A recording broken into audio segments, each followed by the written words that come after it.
Hello, and welcome to Grave Confessions, where the truth never stays buried. My name is Brooke. My name is Savannah. Hey, I'm Adriana. And today is Mother's Day. Happy Mother's Day to all of our creepy cryptid mamas out there. Yes, happy Mother's Day. Happy Mom's Day to you guys. Thank you. Thank you. Two of us qualify for moms. What did you do for your Mom's Day? Besides recording. I took a nap. I played with my new steamy Sharky spin mop thing that I got, and I took a nap. My gift came yesterday, and we set it up yesterday. I started it by myself, so I got a new desk for Mother's Day. And mind you, this is not going to come out on Mother's Day, but we are recording on Mother's Day. Mm-hmm. I got that beautiful desk over there. Yeah. I dropped hints. I subtly dropped hints of, hey, if you want to get me an early Mother's Day gift, I put this in our Amazon cart. It saves you some room too. Like it's smaller. It's more discreet. It's got drawers on it, which is what I wanted. Chic. And then because it was storming yesterday, my youngest wanted to, like, he hates storms, absolutely despises them. So I'm like, okay, you can go down and you can just, like, you can watch TV in my office. That's perfectly fine. And since he was down here, he wanted me down here. And I'm like, well, since I'm down here and I got the old desk out already, it's like, I'm going to put together my desk. Yeah. Mind you, like, Mother's Day, he probably should have put it together. And then I got to, like, the third step in, and I'm, like, looking at it, trying to read it. And I was like, I can't figure out which way this is supposed to go. Where do these numbers go? So I asked him to come down and help me just try to figure out which direction I'm, like, supposed to be looking at this. And then he ended up putting it all together. Yeah, it rained, like, bad. It stormed yesterday. My friend's baby had her first birthday, and we, like, got caught in it at the end, and it was like really some gnarly lightning yesterday. Yeah. What everybody was saying, but I missed it. I always miss the storms. I'm either sleeping or I was working, and like I work at the American Legion, and there's no windows in there. Of course. No Yeah. windows. My department at the hospital has no windows. So, like, it could be raining cats and dogs outside. Yeah. And, like, we have no idea what's going on. And then somebody will be like, or we'll get the little notification on the screens of our computers, like code gray or whatever it is. I think gray is our weather warning. And we're like, what? What are you talking about? It seems perfectly fine in here. It's probably like that in the hospital. We're also the tornado shelter. We're safe. You're already ready. Yeah, no, I miss everything. I know. The only time we get to see, like, the sun at the hospital is, like, when you're in a patient's room or something. And then So my Mother's Day today, I literally have done nothing. It's been so nice. Yeah, I slept. I've done, like, a little bit of laundry, and I did some dishes, and I ran to Dollar General real quick. But other than that, I sat on my computer and played The Sims all day. I loved The Sims. I used to, like, be so obsessed with The Sims when I was young. Majority of the time, I don't even actually play. It's just I design the house, and then I'm done. Okay. So that was my day. And I was like, it wasn't much, but it was a great Mother's Day because I didn't do anything. You guys It was deserve that. Yeah. I loved it. One of my kids was like, does that mean we have to do everything you say today? And I'm like, yes, but Every every day. Yeah, every day. you are supposed to do that every day because I am your mother. Luke, I am your father. There's a Meghan Trainor song. I am your mother. You listen to me. Yeah, what is that song? I am your mother. You said Meghan Trainor, and for some reason, I went to Megan the Stallion, and I'm like, Oh, no. I don't want Meg. because I'm more of a Meg girl, so I had to think about it. I'm like, what? I'm Queen Meg. Yeah. I'm more of the Megan the Trainer. Megan the Trainer. Yeah, Megan the Trainer. Meg the Trainer. Then Meg the Stallion. She just canceled her tour. Yeah, she's going through some shit right now. Who, Yeah. Meg? Meg the Trainer. She's going through some I was shit like, right well, now. Meg Well, she also Stallion. just did have a baby too. Like, she had a surrogate had the baby, but she's got a young Yeah. baby. I just saw she canceled her tour because she was booked at Madison Square Gardens. Oh. I would go see her. Yeah. But on a different note, we're going to bring it around. I told you that we were going to record one, and then we were going to go to the one that we discussed last week. So we're going to get a shorty in, and then we're going to get into a two-parter after that. But Perfect. we're going to start off with the shorty. I apologize for everybody listening. I'm getting over a little head cold. So. Ew. You're so gross. Listen, I cleared it with both of them before I came over here, okay? They said it was fine. Yeah, it's totally fine. But I'm a little nasally and a little... She's a little baritone for this Yes. today. We're on the up and up. We're fine. We're good. Well, today, we're going to talk about, I mentioned it a little bit last week when we talked about death row. And I said that the girl from Tennessee that is up for death row, Mhm. we're going to talk about her. Okay. Fun. Yeah. Okay. So that's why I was like, I'm going to throw this one in here because we kind of did a little cap on her. Little foreshadowing. Yeah. Yeah. But the other thing was, when I was in Tennessee visiting my sister, I passed the park that this took place in. I was actually going to ask you if we could talk about this because I really didn't know a whole ton about the case. We're going to get into her. Not into her, but Get in it. So Sit. we know you are. I'm so Mentally or All of the above. you know, We there's a still- line. I play both sides. Yeah, same. So this is Christa Pike, and she was born on March 10th, 1976, and she grew up in North Carolina, and her mother was not the greatest of moms. She was not rocking it on Mother's Day. Okay. Common trend. Yeah, very With- much. Yeah, she was an alcoholic and a heavy drug user before, after, and during her pregnancies. Oh, Wow. Pregnancy. I don't know about if she has any siblings or anything like that. In her early childhood, she suffered with a lot of family instability, neglect, and abuse, and she was often left in unsanitary home conditions as just a baby. She was assaulted physically by her mother's many boyfriends, and at some point sexually assaulted at least once. There is rumors that she was assaulted more than once, but nothing confirmed, but at least once confirmed. that's horrible. Her mother knew of a lot of the abuse coming from her boyfriends, but chose to ignore it, choosing the boyfriends over her daughter. Her father was in and out of the picture and was never a stable part of her life. Now, at 14 years old, Christa began drinking and using drugs, and this is when her mother finally started to pay attention to her. She was not paying attention to her in the correct manner of being against her 14-year-old using any kind of substances. She used it as a chance to have somebody to party with. It's that like nature versus nurture kind of thing, though. Yes. Now, when Christa turned 18 years old, she dropped out of school and moved to Knoxville, Tennessee. And actually, my sister will kill me because I don't know. I want to say Knoxville, but it's Knoxville. Like voles, Yeah. Knoxville. My sister and I have gotten into it. I'm like, it's Ville. And she goes, no. Anybody that lives down here will tell you it's Knoxville. Like Louisville. Yeah, I Yeah. say Louisville. Mm-hmm. Yeah. So she moved to Knoxville, Tennessee, and she entered the nursing program at the Knoxville Job Corps Center. And background on this, Job Corps is a free federally funded education and job training program in the United States. It was created in 1964 as part of President Lyndon B. Johnson's War on Poverty. It was designed to help low-income young people between the ages of 16 to 24 finish high school and earn a GED, learn a trade, get job placement support, and build life skills. It gave teens and young adults who didn't have a lot of resources a structured live-in opportunity to build a stable career path. Students could be trained in fields like welding, healthcare, culinary arts, construction, automotive repair, IT, office administration, and security. They also got help building resumes, interviewing, and sometimes even placement into apprenticeships or the military. Many Job Corps centers are living campuses. Students would be able to stay in dorm-style housing, get meals, receive small living allowances, and have access to counseling and mentorship. And it was kind of a mix between trade school, dorm life, and structured support programs. That's pretty nice. They still have something like that, and a lot of people get for school. It's called WIA, like the Work Initiative Act, and they help like pay for your school and stuff. And there are still some Job Corps centers Oh. still open. That's cool. Oh, wow. It's definitely needed. Yeah.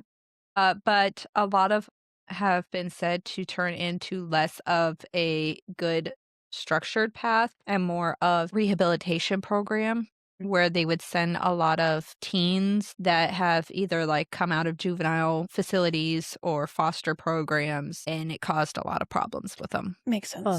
Yeah, that happens. This is when Christa met another student in the Job Corps program that would become her best friend, and this was 16-year-old Kim, and the two became inseparable. Now, Kim is still around. She has done an interview on this situation, but I'm not going to say her last name. I'm going to keep it on the DL. Kim claimed that Christa was a well-liked person. She would do anything she could to keep a person happy and make them feel better if they were upset. And this was the people that Christa liked. Kim is also the person who introduced Christa to fellow Job Corps student to Daryl Ship. Soon after meeting each other, Christa and Tadaro began dating, and this is when they met 19-year-old Colleen Ann Slemmer. Now we're going to talk about Colleen a little bit. Colleen Ann Slemmer was born to May Martinez on October 6, 1975. She grew up in Florida with her mother, stepfather, and 3 siblings. Her mother described her as a very independent, sweet, and quiet person. At 18 years old as well, Colleen wanted to gain a little more independence and continue her education, so she planned to join a 6-month Job Corps computer program course. The main issue was there was not a Job Corps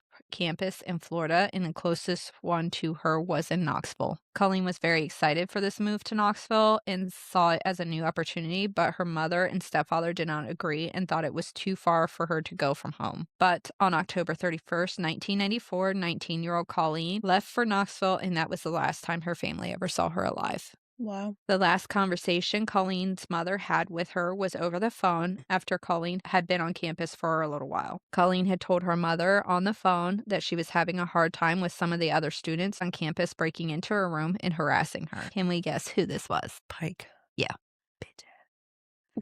Colleen had told her mother that this was Christa Pike and Tadaro's ship. Christa had been harassing Colleen and trying to make her life a living hell out of pure jealousy. Pike had found out that before her and Tadaro had met, that he had a thing for Colleen, but according to the friends of Colleen, she had no interest in Tadaro. Tadaro? Tadaro. Okay. Just want to make sure. Bold to be a bully with a name like Tadaro. Yeah. And to hold somebody account, like be jealous of somebody that your man had a crush on before you were in the picture. Yeah, that's not even.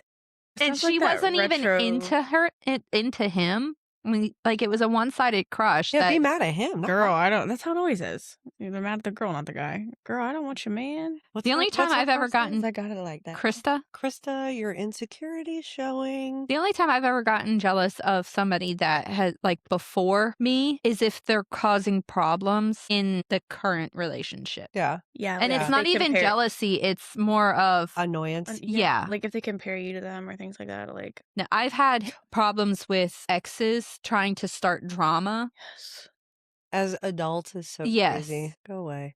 and that's what I get mad about. Not the fact that like I know I wasn't the first. Yeah. Yeah. I just better be the last. So that's the only time I really get upset is like when they cause problems in the current relationship. Like they're the jealous one. Yeah. I'm more just pissed off. Like mind your business. Yeah. Mm-hmm. Like, girl, it's been 3 years. I don't want your man. It's been 10 years now. Never wanted your man. Still don't want your He man. was my man at one point, and you're married now. And thank you for having him because I don't want him. Wants your dusty husband. Period. Definitely not. It's like I was talking about a few minutes ago. My fiance now, ex-wife, she and I are great friends. Love her. And I love telling the story. When we had my bridal shower a couple weekends ago, my bridal party was setting up everything, so I couldn't go over there. So I'm on the other side. It's a Legion bar. So like the one side is the hall and then the one side is the bar.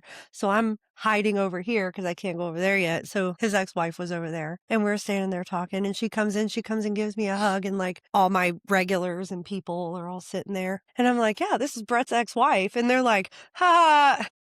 And we're like, no, for real. That's nice though, And because I'm like, that's so. it just makes it easier, especially like with kids and things. Like, Yeah, it's so nice. me, like 20 years old, I would have been like, no way. But Yeah. 28 now, I'm like, okay, we can make this. It's cool. As long as you're cool with me, I'll be cool with you. Yeah, she's great. I love her to death. She's so funny. That's great. Well, this was not the situation. Sounds like it was not. This was not the situation whatsoever. Christa was jealous and pissed off for absolutely no reason in this relationship.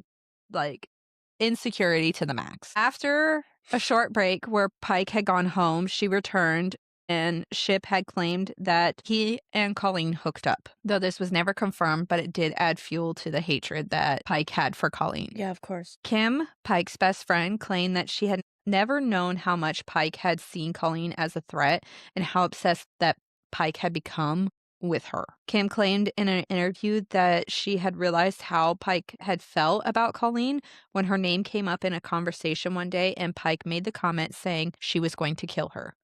And this goes back to our one conversation of saying, like, people taking this as a joke. Kim had told Pike to leave it alone, and Pike had just responded by smiling and winking. Winking.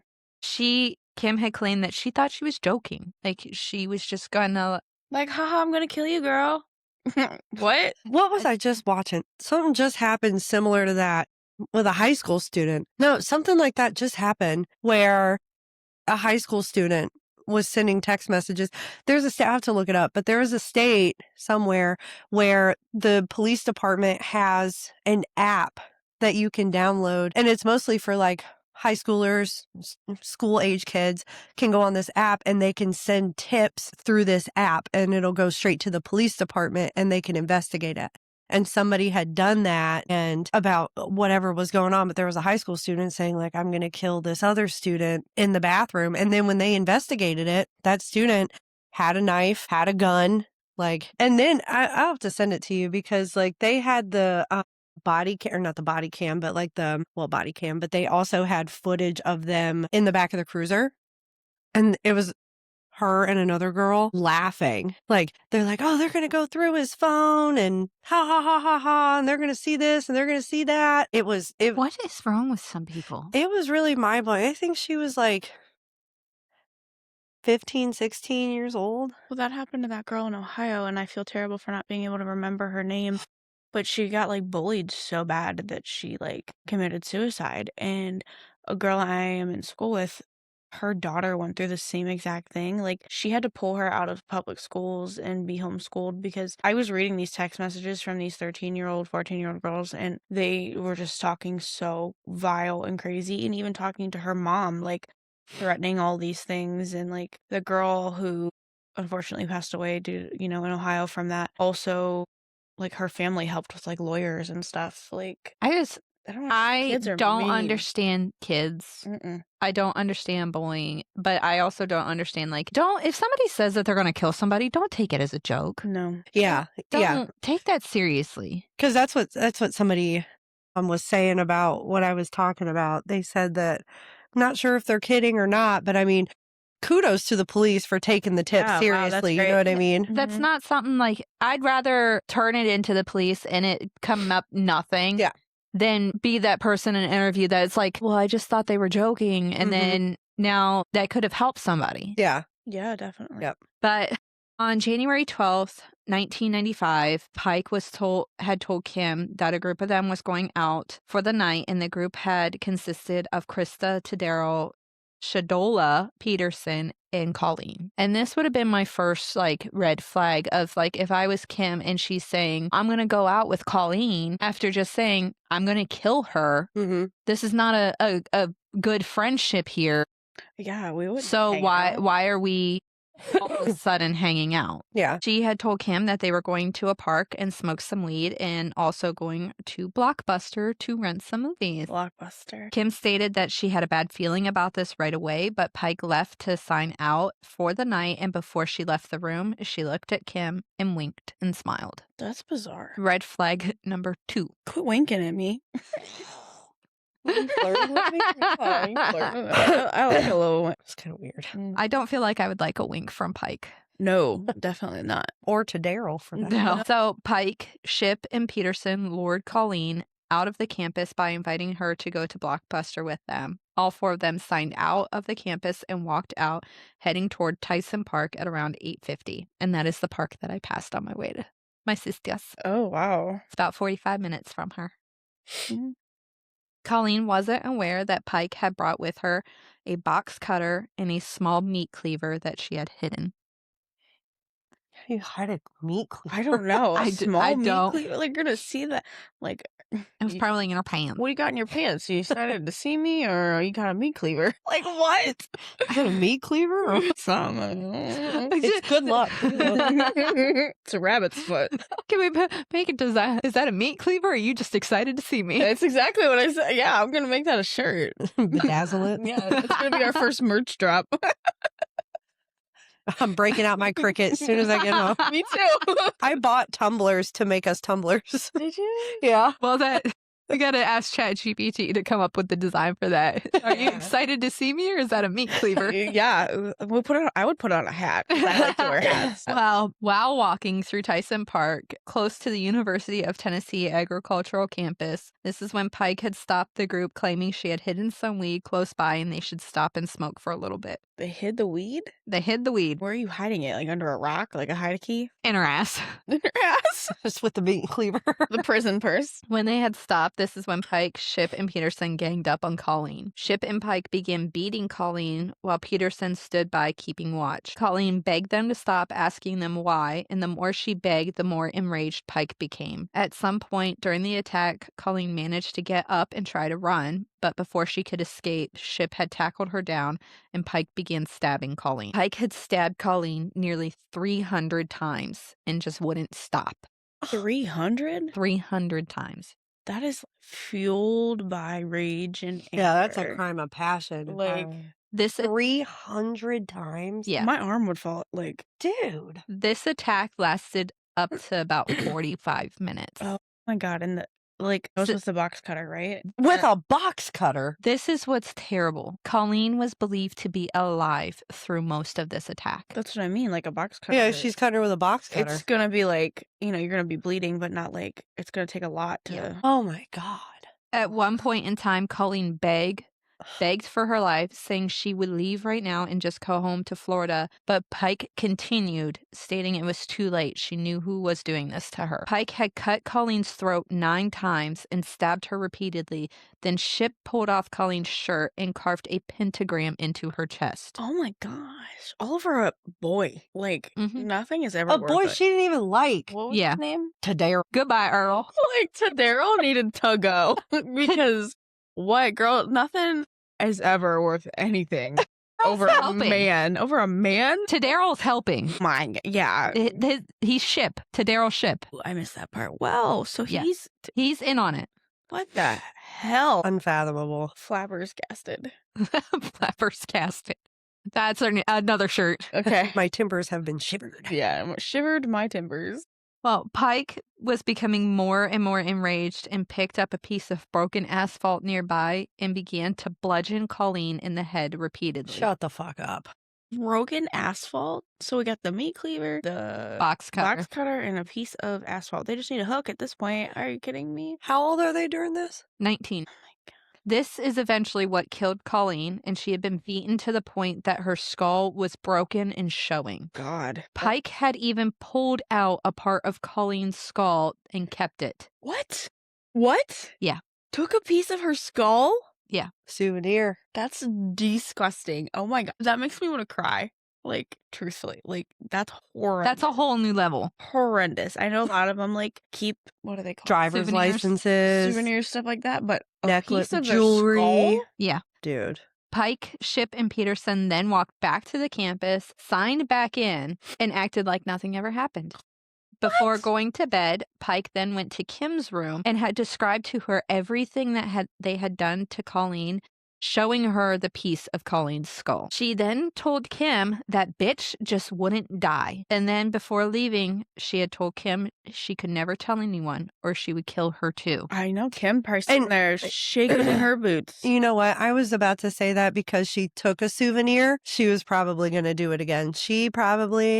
I bet there's an interview out there of her talking about how she got some kind of high off of that. There's Oh, not 100%. actually, Really? there is not much out there interview-wise with Christa. I bet she loved it. Oh, This yeah. is what The gets me. thrill. Kim said in her interview before leaving her room, she simply turned around, winked, and smiled. Not the wink. I would vomit. I would be like, I would the chills. blow tongue like, everywhere. like when you said she took a piece of her skull and like that, the hairs on my arm were standing up. Like, things don't get me, but that got me. Wow. So, on January 13th, 1995, the day after the attack, around 7 a.m., Colleen's body was found by a University of Tennessee employee who originally thought, due to the state of her body, it was a dead animal. Oh my God. It's horrible. Her body was partially nude from the waist up and unrecognizable. Knoxville police had contacted Colleen's mom, telling her they believed it was Colleen, but due to the state of her body, they needed her mother to send them Colleen's dental records to confirm her identity. Knoxville police were able to narrow down suspects because they're fucking idiots, is what they are, due to the fact that when Colleen signed out for the night, 4 people signed out at the same time, 3 people signed back in. You know, they think they're smart enough to commit the crimes and they're going to do it, but this is why they always, get caught. Knoxville police placed officers at the suspect's door and performed searches of their rooms. In Shipp's and Pike's room, they found numerous Satanism items, each having an altar, literature, and other items. And in Pike's room, in her jacket pocket, what did they find? The skull. The piece of Colleen's skull. Like a trophy. That makes me think hunting and things like that. We display in mounts and things like that. That's what it makes me think of, like a hunt and a kill. Yeah, she would do it again. 100%. She would 100%. She would find, because she killed over something so small, she would find any kind of minor inconvenience to her to justify why she did it. Again, she would do it over. She'd be a serial killer. After being arrested and taken into custody, Pike confessed to killing Colleen and reenacting the attack of that night. Reenacting it. Offer said during her confession that Pike was almost giddy about the crime and seemed as if she enjoyed killing Colleen. Is there interrogation footage? No. I would love to see a psych eval or I want to watch her in interrogation. Yeah, me too. On January 15th, 1995, Pike, Totero, and Peterson were all charged with the murder of Colleen Slemmer. During her trial, Christa was said to enjoy the attention, and she was seen waving to people in the room and laughing and joking with her defense team. Disgusting. I couldn't Not even be... as if she were on trial for murder. I couldn't even be her attorney. Sorry. Find somebody else. Pike's best friend Kim took the stand to testify against Pike, recounting the night that Pike had told her about killing Colleen and threatening her. Colleen's skull was even brought into the courtroom and shown to the jury, comparing the broken part of her skull to the missing piece found in Pike's possession. And at that point in time, Colleen's mother had to leave the room. I can't even imagine. Seeing her daughter's skull passed around. Jesus Christ. Her actual skull? Yes. Wow. My God. March 29th, 1996, Pike was found guilty for the murder of Colleen Ann Slemmer. On March 30th, 1996, Pike became the only woman in the state of Tennessee to be sentenced to death row. She was sentenced to be put to death by electrocution, and this was the only time Pike showed any emotion during her trial. When the jury deliberated sentencing, they only took 90 minutes to decide, and with an hour of that being their lunch break. So what, 30 minutes? They said, yeah, pretty much everybody had to talk. I was Go just around about and to say. I'm surprised it took that long. Yeah, wow. Light her ass up. Pike's original execution date was set to be January 12th, 1997, which would have been the anniversary of Colleen's murder, which I'm glad she didn't get executed on that day because there is no reason that that needs to be a date shared with Colleen. Okay, yeah, I agree. For Totero Shipp, his part in Colleen's murder, even though he was 17 at the time, he was tried as an adult for his part. He was convicted of first-degree murder and conspiracy to commit murder, but because of his age being under 18 at the time, he was not eligible for the death penalty, which I think is stupid because if you're going to try him as an adult, sentence him like an adult. Sentence him like an adult. He knew what he was doing when he picked up that asphalt and crushed her skull. He received life in prison with the possibility of parole, and since then he has become eligible for parole and has had his latest parole hearing in 2025 where he was denied parole and remains incarcerated in the Tennessee Department of Corrections. He seriously thought he would get paroled? I mean, seriously? I don't know. I don't know if he had much hope for it. Waste of time. In Shadola Peterson's hearing for the murder of Colleen, she testified during her trial stating she did follow the group to the woods and that she acted as lookout for Pike and Shipp's attack on Colleen. She claims she did not personally inflict any injuries to Colleen. She also testified for prosecution during the investigations, and her cooperation affected the outcome of her trial. But she stood there and listened to it happen. She took a plea agreement and had agreed to lesser charges and received probation only. Wow. She sat there and listened to somebody get murdered. She knew what they were doing, leading her out to her death, watched it happen. Just because you didn't inflict any injuries does not make you any less She could have guilty. stopped it. She could have stopped it. She could have 911. gone to get help. She could have warned police before this even happened. She had many chances to stop this attack and chose not to. She is as much guilty, I think. 100%. And maybe she was scared for herself, but she could have said, hey, this is what's going on. I'm going to play along, and then you police just show up. Like, wow, disgusting. Go to hell. Pike's execution has only gotten rescheduled multiple times, and she currently still remains the only woman on death row and the youngest in Tennessee to be sentenced to death row now. She's still alive? She's still alive. Oh, I'll go do the job if they need an executioner. And she has also attempted to kill somebody in prison. Told you, reoffender. At the time, she had a girlfriend in prison, and another inmate had tried to make a move on her girlfriend. And in a moment where she was left alone with this person, she tried to strangle her to death with a shoelace. So definitely, like, I feel bad for her as a child, and that's why she is the way. I don't feel bad for adult her, but like child her. And like, she came into this world with no chance of hope because her mom was doing drugs. Like, that just alters how your brain is developed and all these things. Well, her defense team has postponed her execution due to appeals to her case. What are we appealing? Yeah. Pike's first attempt to appeal was to argue she had ineffective assistance of counsel. Her current attorney thought that Pike's trial lawyers failed to fully present Pike's full case, failing to include her child abuse, mental disorders, and trauma-related behavioral impairment. Sure, fine. But does still that not an impairment, excuse. does that impairment keep her from knowing right from wrong? No. She was probably trying to claim the insanity and then gonna have to go to very limited, what we already have for criminal psych hospitals. Like, Well, this is also the 90s, too. yeah, we barely have anything. Well, this claim was denied.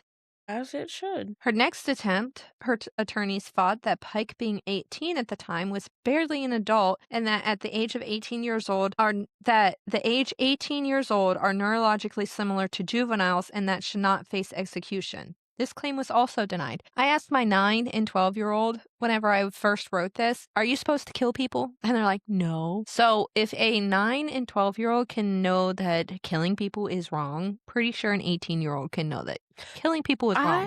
I would, if I was like the committee, I would laugh at reading that. I'm like, are you serious? You're serious? What, another 3 months until you turn 18 is going to change it? No. You should know from, as you said, childhood. We all know right from wrong. But Killing people is bad. bad. Well, this claim was also denied. The next attempt was to appeal her death sentence. Her defense argued that her upbringing, including physical abuse, neglect, instability, early behavioral disturbances, and that these should outweigh aggravating factors. The courts acknowledged Pike's background, but the appeal claim was denied. Yeah, I mean, hundreds and thousands of people go through things like that. And they don't kill people. They don't go around murdering people. They grow from it. They learn from it.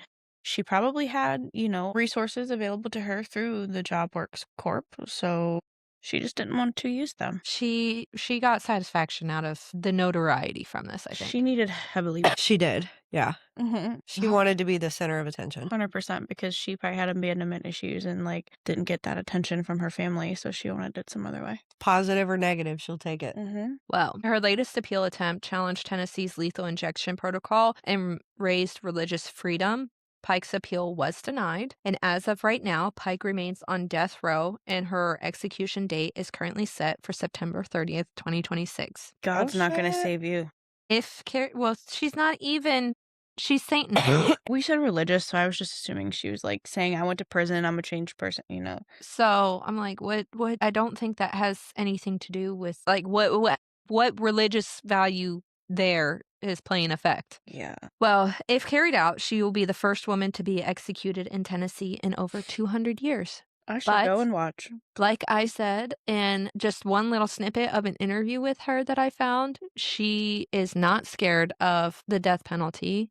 But, according to her appeals, sounds like she is, but she doesn't think she will ever see it. I mean, that's a real possibility. Yeah, it is probably. Why hasn't anybody in prison murdered her? She's probably in solitary. Maybe. I think so. But yeah, that was Christa Gale Pike and the murder of Colleen Slemmer. And I feel just the deepest sympathy for Colleen because all she was trying to do was just get more education. And better herself. Yeah. Yeah, she was just doing what all of us do. She wanted to get some freedom from home. Yeah, go to school. She wanted to go to school and had no interest in this Daryl. To dummy. And just ended up paying for it with her life.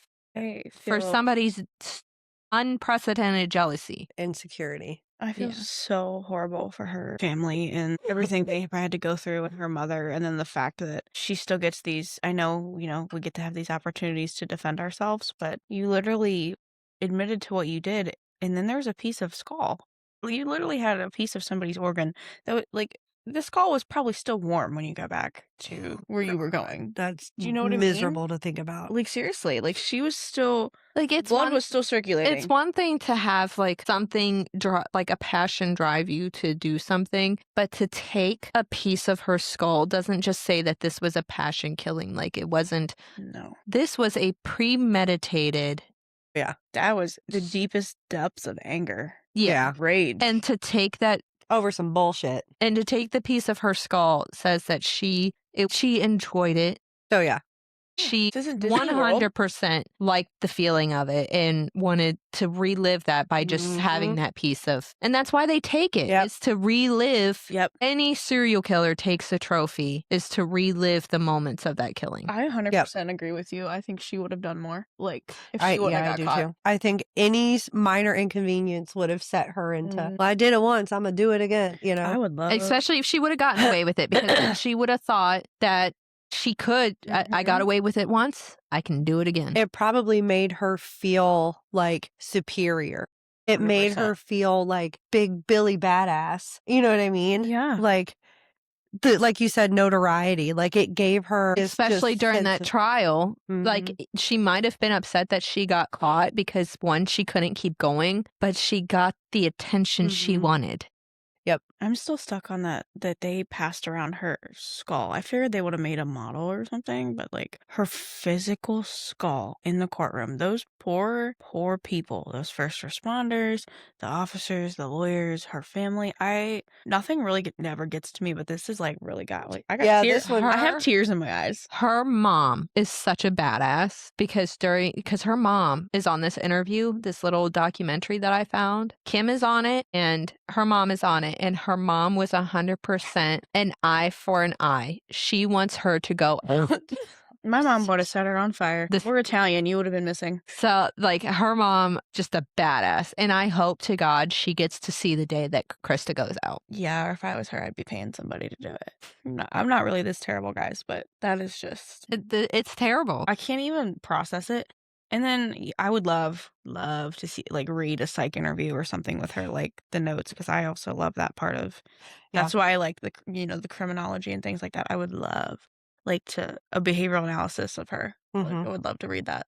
She is 100% terrifying. It gives my hair I have chilies. Chili release. Yeah, this one was a hard one. Very hard. You're so welcome. Yeah, that was. But after we talked about it a little bit last week, like when we were talking about death row, I'm like, I gotta touch base on her because she's. I feel like I've heard, now that we've done the story, I feel like I've heard maybe. She's been on the news a little bit and she's kind of been going around social media because her execution is coming up this year. So it's like one of those things that, like, because she's been postponed so much, I think, is she going to see it or not? I don't know if it was Morbid or Crime Junkie. I thought they just did like a little talkie about it, like a little ramble, like a snippet of it. And I think that's why it sounds familiar to me, but it's just, they were baffled the same way we are. So. Yeah. Because we're normal humans. We are. I wouldn't say normal. Well, normal. Yeah, that's a stretch. Being normal is vastly overrated. Yeah. I can't remember what movie that's from. I like to be a weirdo. I know it's from a movie, but don't know where it came from. Well, that has been my grave confession for today. And follow us on our TikTok, Grave Confessions Podcast 1. If you have anything to say, any suggestions, stories of your own, or just anything, any thoughts, send us an email or DM us. Our email is graveconfessionspodcast@gmail.com. All one word, smush it all together. Follow us on our Facebook page. And I think that's all we got for today. Thanks for listening, guys. Nighty-night.